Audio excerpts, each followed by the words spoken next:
جب وَإِنْ اور اگر تُطِیعِ کہنا مانو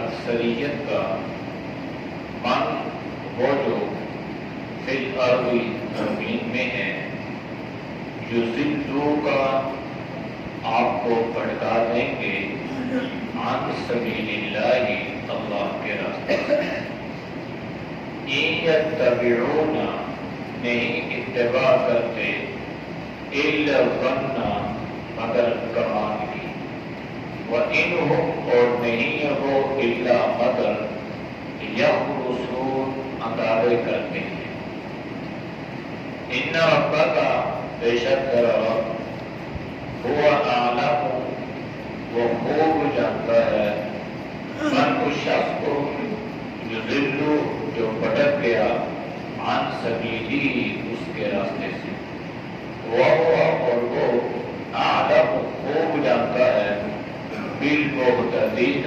ہدایت پانے والوں فکلوا بس کھاؤ مما اس میں سے ذکر ذکر کیا گیا اسم اللہ نام اللہ کا علیہ اس پر ان کنتم اگر ہو تم بآیاتی اس کی آیات پر مؤمنین ایمان رکھنے والے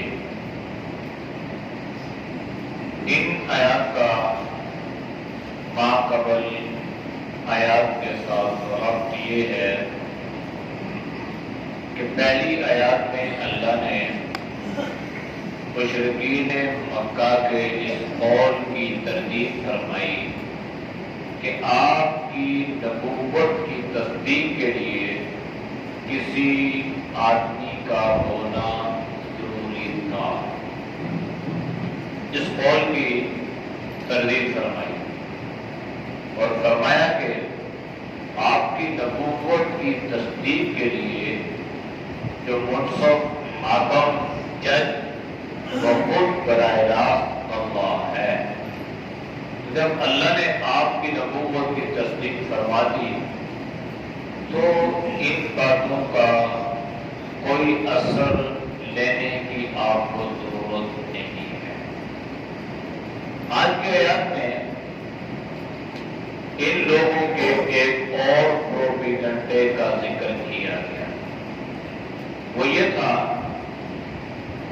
کہ دیکھنا یہ ہے کہ اکثریت پر کون ہے اور اقلیت پر کون ہے کس کے ماننے والے زیادہ ہیں اور کس کے ماننے والے کم ہیں اگر ماننے والے زیادہ ہوئے تو پھر ٹھیک ہے آپ حق اور سچ پہ ہو اور اگر ماننے والے جو ہے وہ آپ کی نبوت کی تصدیق نہ کرنے والے اگر یہ بڑھ گئے تو پھر اس کا مطلب یہ ہے کہ آپ حق اور سچ پر نہیں ہیں تو یہ اکثریت اور اقلیت کا اللہ نے ذکر فرمایا لہذا کسی کے ساتھ اکثریت کا ہونا یہ اس کا حق پر ہونے کی کوئی دلیل نہیں ہے اور کسی کا اقلیت پر ہونا یہ بھی اس کے جھوٹ یا باطل پر ہونے کی کوئی دلیل نہیں ہے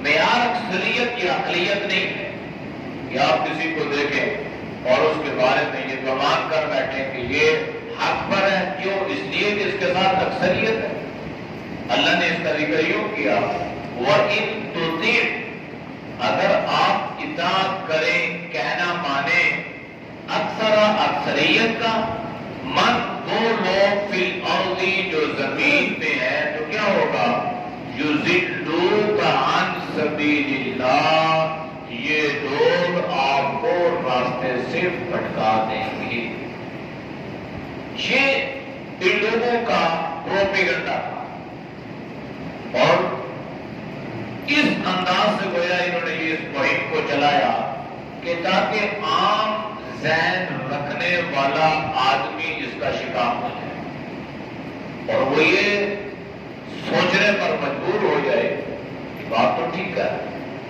کہ جن کے ساتھ زیادہ افراد ہو وہ حق پہ ہوگا اور جس کے ساتھ کم ہو وہ حق پہ نہیں ہوگا تو نبی علیہ السلام کے ساتھ تو زیادہ افراد نہیں تھے. مکہ میں آپ نے مکی زندگی 13 سالہ کتنے افراد تیار ہوئے. آپ مدینہ کے مدنی زندگی 10 سالہ کتنے افراد تیار ہوئے. جب آپ اس دنیا سے رخصت ہوئے تو کم و بیش 23 سال کی محنت میں کتنے افراد تیار ہوئے اور زمین پر کتنے افراد تھے.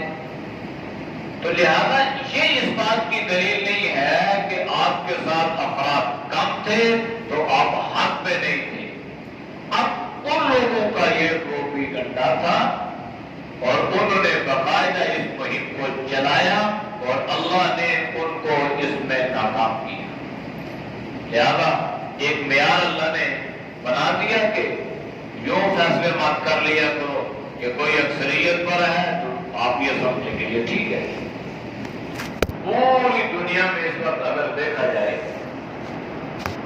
تو 1 ارب مسلمان اور اس کے مقابلے میں 4 ارب یا 5 ارب جو ہے غیر مسلم مختلف مذاہب رکھنے والے لوگ. تو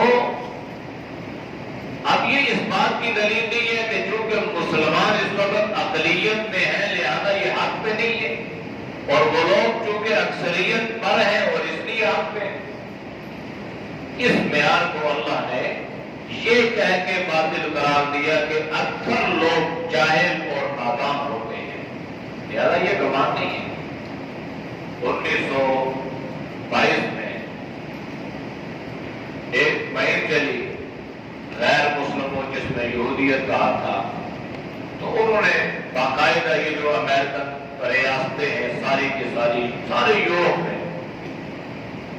اور اس میں انہوں نے یہ کیا کہ شراب جو ہے نا شراب یہ صحت کے لیے مضر ہے فضول خرچی ہے صحت کے لیے مضر ہے لہذا اس کو کیا کر دیا جائے اس پر پابندی لگا دی جائے ممنوع قرار دیا جائے. بل پاس ہو گیا اکثریت سے شراب پر پابندی لگی. اچھا فیصلہ تھا. اب یہ بات چلی اور تقریباً 4 سال کا عرصہ گزرا. وہ لوگ کس طرح اس کے بغیر رہ سکتے تھے. اب انہوں نے یہ تو نہیں کہا چونکہ یہ حرام ہے یا نہیں. انہوں نے کہا نہیں یہ مضر صحت ہے فضول خرچی ہے اسلام کا لہذا اس پہ پابندی. تو 4 سال تک لوگوں نے گزارا کیا لیکن 4 سال کے بعد اس کے خلاف آوازیں اٹھنے لگی اور چوری چپکے لوگ اس کو استعمال کرنے لگے اور اس کا کاروبار ہونے لگا اور اس کے کاروبار میں وہاں کے بڑے بڑے لوگوں کا اثر رسوخ اور سرمایہ شامل. انہوں نے دوبارہ مہم چلائی اور دوبارہ جو وہ اکثریت نے بل پاس کر دیا کہ جناب شراب کے بغیر گزارا ناممکن ہے لہذا اس پر سے پابندی ہٹا دی جائے اور انہوں نے 4 سال کے بعد اس پر پابندی ہٹا دی. فیصلہ اکثریت کا. تو اکثریت کے اس فیصلے نے کیا وہ چیز جائز ہو گئی؟ نہیں جائز. اس لیے کہ ان کا جو فیصلے ہیں ان کا جو مزاج ہے یہ ان کی اپنی طبیعت کے مطابق ہے اور قرآن اور سنت اس چیز کے پابند نہیں ہے کہ کسی کی طبیعت اس کو مانتی ہے یا نہیں مانتی. یہ اللہ کے احکامات ہیں اور یہ دو موقف اختیار کرتے ہیں. تو یہ اللہ نے فرمایا آپ صلی اللہ علیہ وسلم کے بارے میں اگر آپ اس بات کو لیں کہ یہ اکثریت کی بات کو آپ مان لیں جو زیادہ لوگ کہنے والے ہیں آپ کہیں کہ ٹھیک ہے یہ زیادہ لوگوں کا مطالبہ تو یہ ہے کہ آپ ہمارے معبودوں کو برا بھلا کہنا چھوڑ دیں آپ ایک اللہ کی بات کرنا چھوڑ دیں آپ دین کی دعوت دینا چھوڑ دیں. اکثریت یہ کہہ رہی ہے اگر آپ اکثریت کی بات کو مان لیں بالفرض اللہ نے فرمایا ممکن تو نہیں تھا کہ آپ صلی اللہ علیہ وسلم ایسا کرتے تو کیا ہوتا یضلوک عن سبیل اللہ یہ لوگ آپ کو اللہ کے راستے سے بھٹکا دیں گے. یعنی اللہ نے آپ صلی اللہ علیہ وسلم کو خطا فرمایا یہ کہ اتنے سخت آپ کے مخالف ہیں کہ اگر خدا نہ خواستہ تھوڑی سی بھی آپ نے ان کے باتوں میں لچک پیدا کی اور آپ ان کے قریب ہوئے تو پھر اس کا نتیجہ اس صورت میں ظاہر ہوگا یہ اصل میں اللہ نے اس امت کو تربیت فرمائی ہے کہ اگر ان کی باتوں میں آؤ گے اور ان کا کہنا مانو گے اور ان کی اطاعت کرو گے، پھر نتیجہ تم دیکھ لو گے کہ تمہیں وہ دین سے دور کر دیں۔ بڑے بڑے لوگ، مسلمان لوگ انہوں نے خریدے، عالم لوگ انہوں نے خریدے، اپنے جو ہے وہ پیسوں کی بوریاں کھول لی، اور نتیجہ کیا ہوا؟ خود بھی گمراہ ہوئے اور لوگوں کو گمراہ کرنے کا ذریعہ بھی بن گیا۔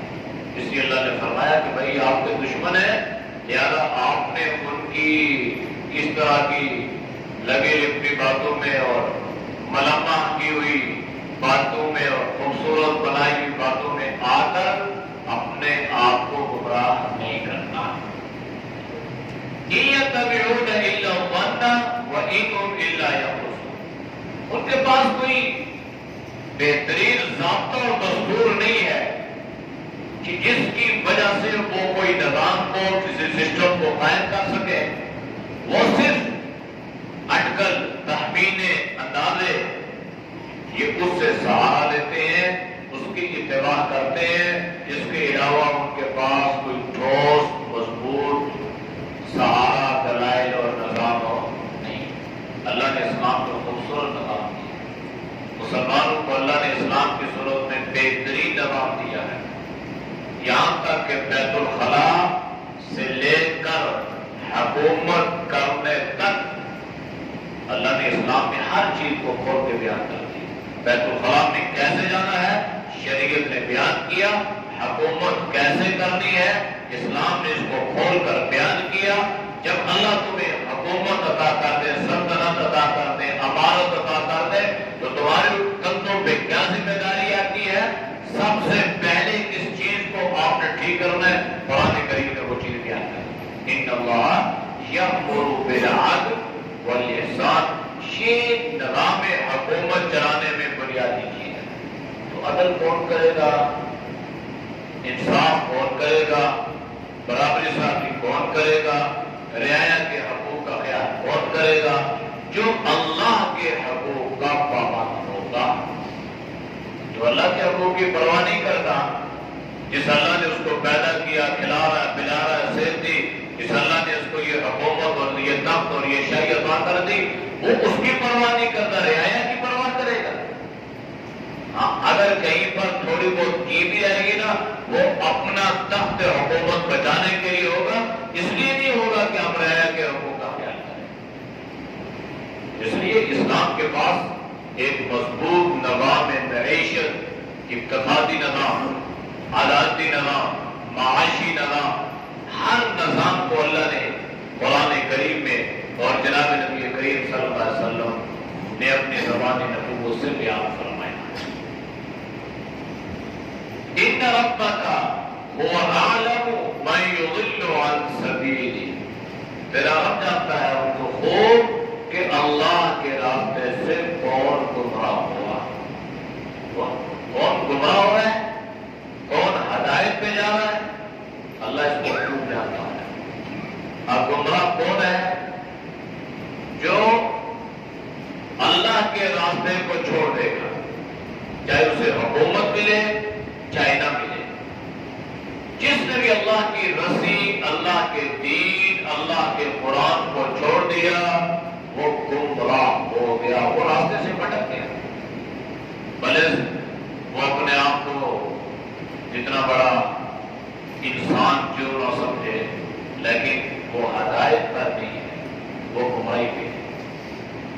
وَهُوَ أَعْلَمُ بِالْمُهْتَدِينَ، اور اللہ خوب جانتا ہے کہ کون ہدایت کا ہے۔ ہمارے یہاں ہم فوراً کسی کو فوراً فلاں گمراہ بڑا بولی، ہمیں کیا پتا ہے اس کے اندر کے حالات کیسے ہیں، اور ہمیں کیا پتا ہے کہ جس کو ولی بنا رہے ہیں اس کے معاملات کیسے ہیں۔ اس لیے کہ کون گمراہ اور کون ہدایت یافتہ اللہ وہ عالم، وہ خوب جانتا ہے، ہم نہیں جانتے۔ اچھا، آج اگر کوئی گمراہی پر نہیں ہے تو کیا پتا کل وہ گمراہی پہ چلا جائے۔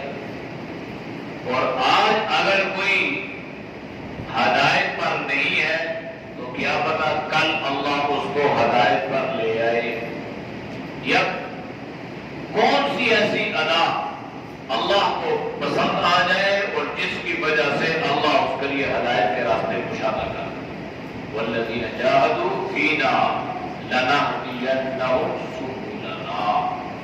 اس لیے ہر وقت اللہ سے ہدایت کرے غالب رہنا چاہیے۔ کوئی پتہ نہیں ہے کہ ہم کس راستے پہ جا رہے ہوں اور کس راستے پہ چل پڑے، اس لیے یہ جو اہدنا الصراط المستقیم ہے نا، ہم نماز میں ہدایت پر ہوتے ہوئے بھی اللہ سے ہدایت کی دعا کرتے ہیں، اس کا جواب اللہ نے ذالک کہہ کے دیا ہے۔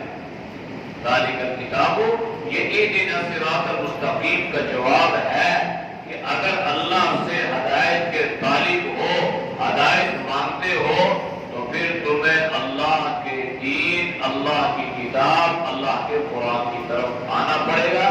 یہ وہ کتاب ہے جس کے ذریعے سے تمہیں ہدایت ملے گی اور تم گمراہیوں سے بچو گے۔ فَكُلُوا، بس کھاؤ، مما، ان چیزوں میں سے ذکر اسم اللہ علیہ، جس پر اللہ کا نام لیا گیا ہو، ان کنتم بآیاتہ مؤمنین، اگر تم اس کی آیات پر ایمان رکھتے ہو۔ یہ بھی ایک اعتراض کا جواب ہے۔ اعتراض کیا تھا؟ مشرکین نے اعتراض کیا کہ مسلمان بڑے عجیب ہیں، ان کا مذہب دیکھو، اسلام دیکھو، بھائی کیا اس میں تعجب کی بات ہے؟ کہنے لگے کہ جس کو مسلمان اپنے ہاتھ سے مارے، لوہے سے کاٹے، شیشے سے کاٹے، تیز پتھر نہار سے اس کو کاٹے، وہ تو ان کے لیے حلال ہو گیا، اور جس کو اللہ اپنی موت مارے وہ ان کے لیے حرام ہو گیا۔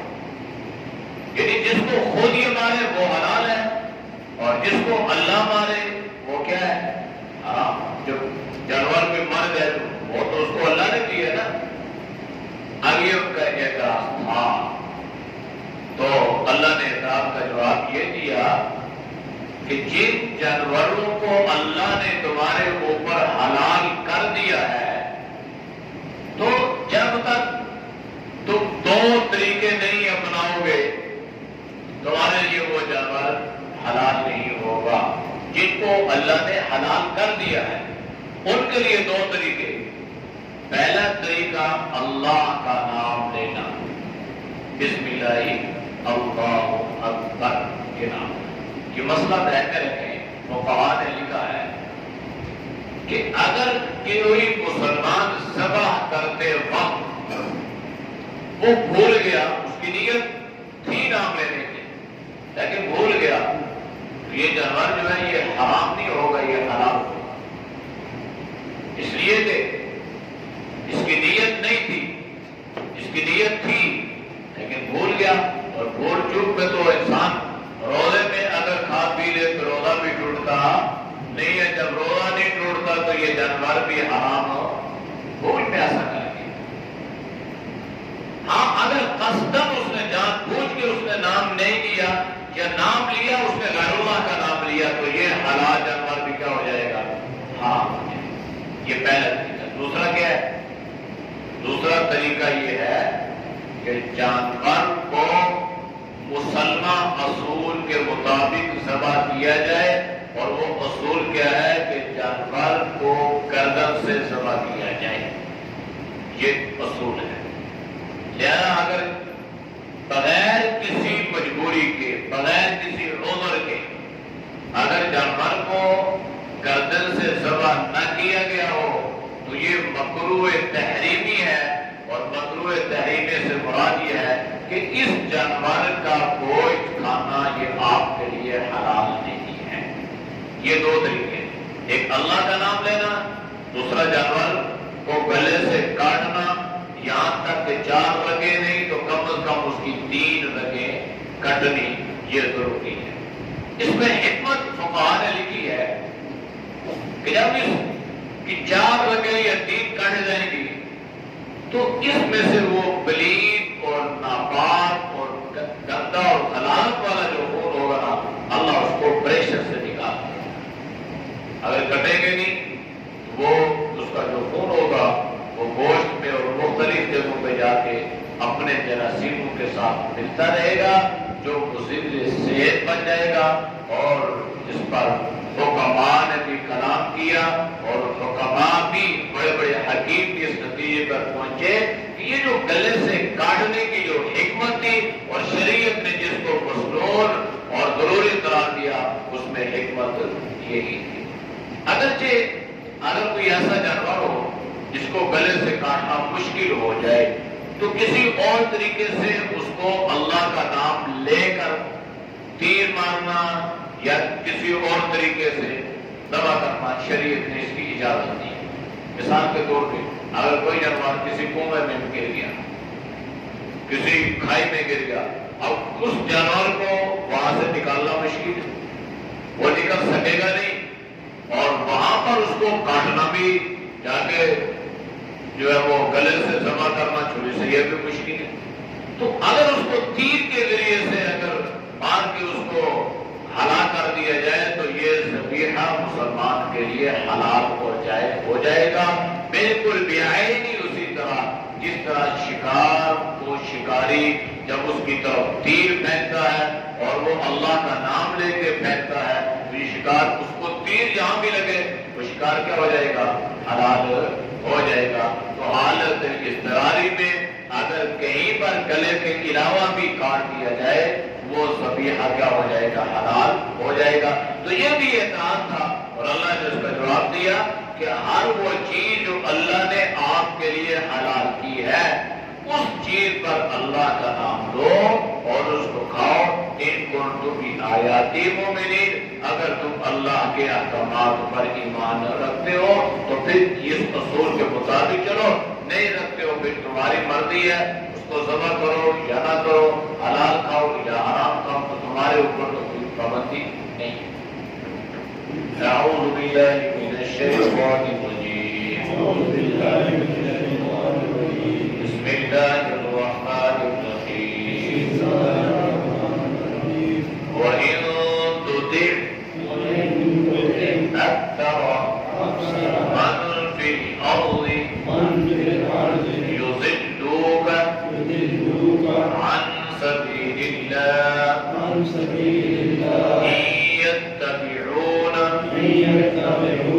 إِلَّا الظَّنَّ وَإِنْ هُمْ إِلَّا يَخْرُصُونَ إِنَّ رَبَّكَ هُوَ أَعْلَمُ مَن يُضِلُّ عَن سَبِيلِهِ وَهُوَ أَعْلَمُ بِالْمُهْتَدِينَ فَكُلُوا مِمَّا ذُكِرَ اسْمُ اللَّهِ